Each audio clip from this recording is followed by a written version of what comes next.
Hi, good morning, and welcome to this meditation on the book of Revelation. We are back meditate on this wonderful book. And today I would like to read in Revelation chapter 1, verse 7. Behold, he is coming with the clouds, and every eye will see him, and even those who pierced him, and all the tribes of earth will wail on account of him. So that it be. Amen. So today I would like to meditate on the word behold, look. Someone has counted for us, and apparently in Greek we have this word 27 times in the book of Revelation. And it is very important. It's going to announce something that is extremely important. Everything is important in the book of Revelation, but certain things are even more important. And then he's going to use the word behold. Look, can you see that? So this verse 7 of chapter 1 is actually a resume of all the book, because we know that the book is going from the first coming to the second coming, everything that goes between that. And of course, we are going to enter a bit into eternity when we see the wedding supper of the Lamb. So here, this behold is telling us to look that Jesus is coming back.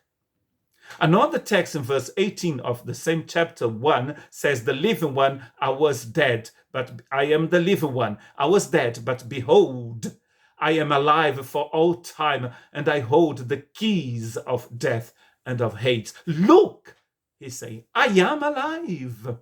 I am the living one. I am alive. Is alive forever, for all time, and he's going to use the word aeon. It's a time that has no end.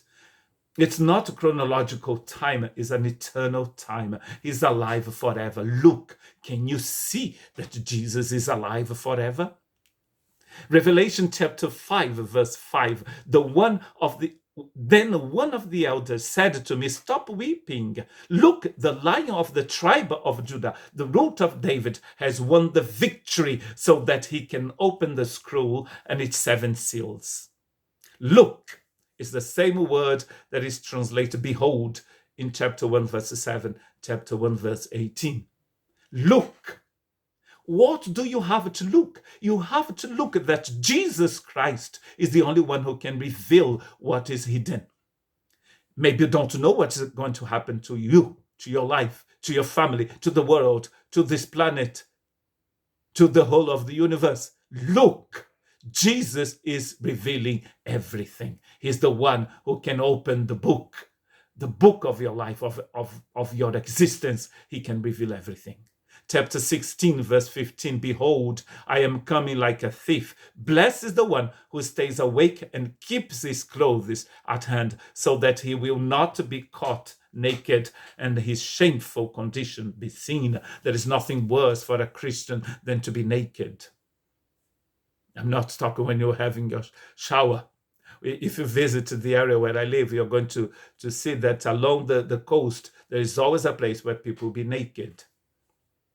So when we are walking with the children there, you tell them to look at the other way, to look towards America, towards the Atlantic, and not to look at the beach, because there will be naked people there. In the book of Revelation, people who are not naked are those who are dressed in white, filled with God's righteousness. So there is nothing worse than to be naked. The church of Laodicea was naked, and Jesus was outside. Of course, every church that is naked is because Jesus is outside the church. Jesus is not in the church anymore. So don't be naked. Look, he's coming. When you realize that Jesus is coming back, how can you be naked? Because if he comes back, you're not going to enter. Naked church doesn't enter the kingdom of God. The first thing that Adam and Eve noticed when they ate from the wrong tree is that they were naked. Have you seen that? They said they were ashamed because they were naked. They shouldn't be naked. If they had eaten from the tree of life, they would be covered in God's righteousness. My last text is Revelation chapter 21, verse 5.